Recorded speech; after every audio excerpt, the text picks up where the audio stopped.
Et salut, c'est Aurélie, bienvenue sur ma chaîne. Je te retrouve dans mes petits mondes avec, je l'admets, un peu de retard, mais j'étais pas mal occupée ces derniers temps.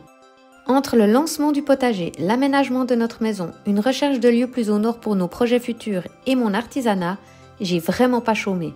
D'ailleurs, si tu aimerais en savoir plus et avoir des news concernant les vidéos que je poste, je t'invite à me rejoindre sur Insta où je partage régulièrement des infos. Pour ce qui est d'aujourd'hui, je te retrouve pour une nouvelle vidéo où je vais te montrer comment réaliser des savons tout doux au lait d'avoine. Dans ma dernière vidéo, je te montrais comment réaliser du lait d'avoine maison. Si tu ne l'as pas vu et que ça t'intéresse, je t'invite à aller la regarder. C'est vraiment très rapide et facile à faire.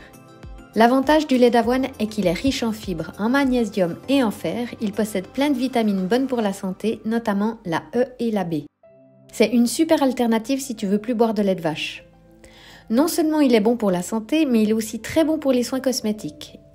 Il nettoie en douceur les peaux sensibles et hydrate merveilleusement bien. Il est apaisant, nourrissant et convient à tous les types de peau.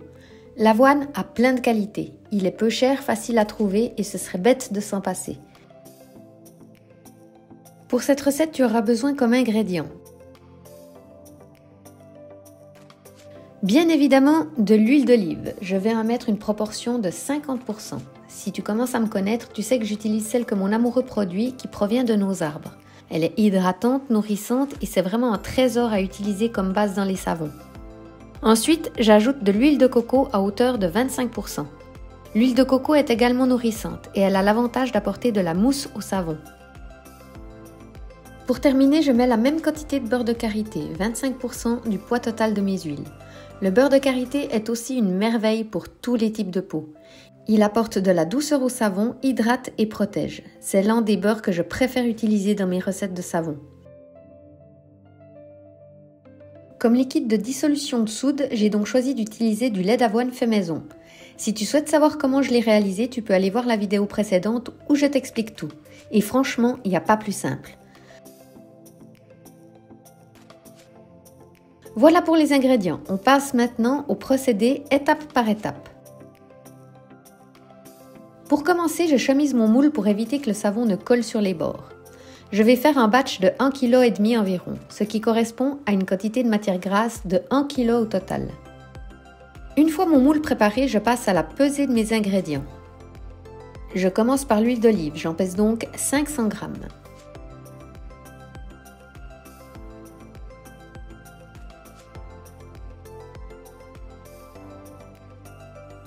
Ensuite, je pèse l'huile de coco, qui ressemble plus à du beurre sur les images. J'en mets 250 g.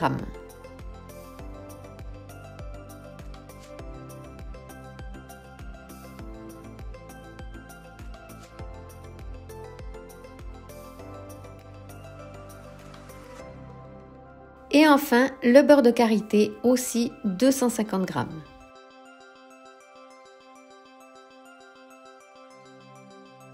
Une fois les matières grasses pesées, je les mets au bain-marie à feu tout doux pour que les beurres solides deviennent liquides gentiment et bien garder toutes les vertus des huiles choisies. Je pèse le lait d'avoine que j'ai calculé en fonction de la quantité de soude. Ça correspond à une concentration de soude de 30,5% environ.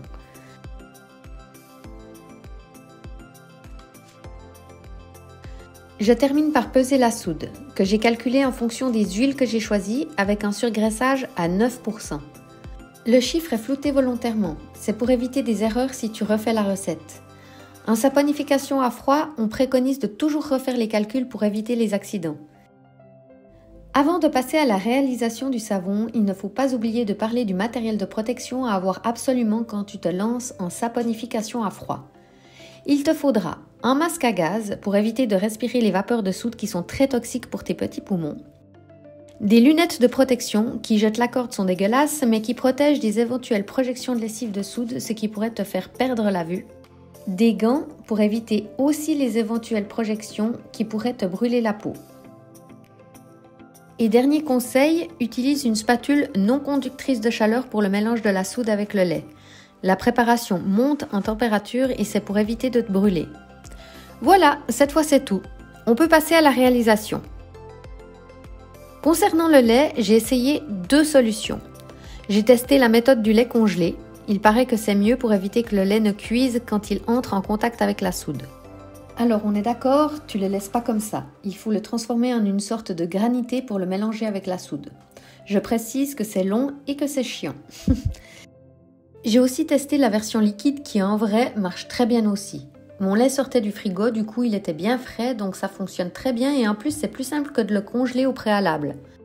Comme d'habitude, on renverse toujours la soude dans le liquide et jamais l'inverse. Comme tu peux voir sur les images, le mélange provoque pas mal de vapeur, d'où l'importance de porter un masque. De plus, tu remarqueras que la texture reste pâteuse dans les deux cas. Ça peut être perturbant, mais ne t'inquiète pas, c'est tout à fait normal. Tout dépend comment tu as filtré le lait, il peut y avoir des résidus et c'est ça qui va faire que ton mélange sera plus ou moins pâteux. Avec le lait non congelé, c'est aussi un peu plus liquide qu'avec le lait congelé. Bref, une fois bien mélangé, je mets le tout à l'extérieur pour qu'il baisse en température et pour éviter de respirer les vapeurs toxiques qui s'en échappent. Une fois que le tout a refroidi et que mes huiles sont liquides, on peut passer au mélange et faire notre savon.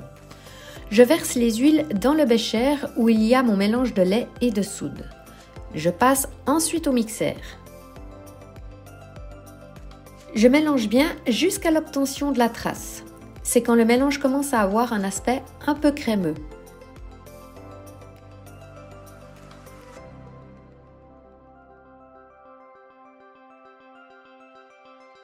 Quand c'est bien mélangé et que tu as une jolie trace, donc pas trop épaisse, tu peux mettre la préparation dans le moule.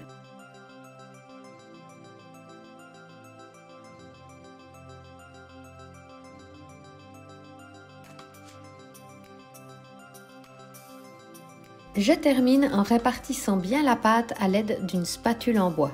Dans ce cas-là, vive les spatules à raclette suisse!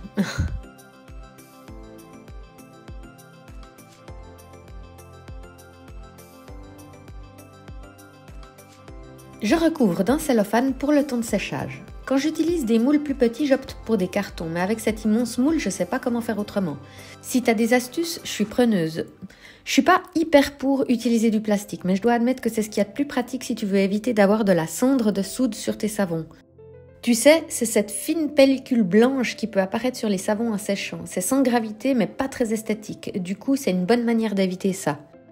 J'essaye de réutiliser au max les mêmes plastiques pour avoir bonne conscience, mais c'est vraiment pas top.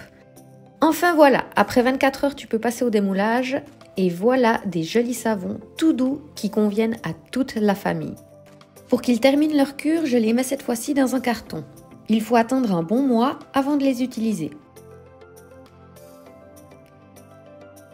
Voilà, j'espère que cette vidéo t'a plu. Oublie pas de mettre un pouce si c'est le cas. Si tu as des questions ou que tu veux simplement me laisser un mot, n'hésite pas à m'écrire dans l'espace commentaire, je me ferai une joie de te répondre.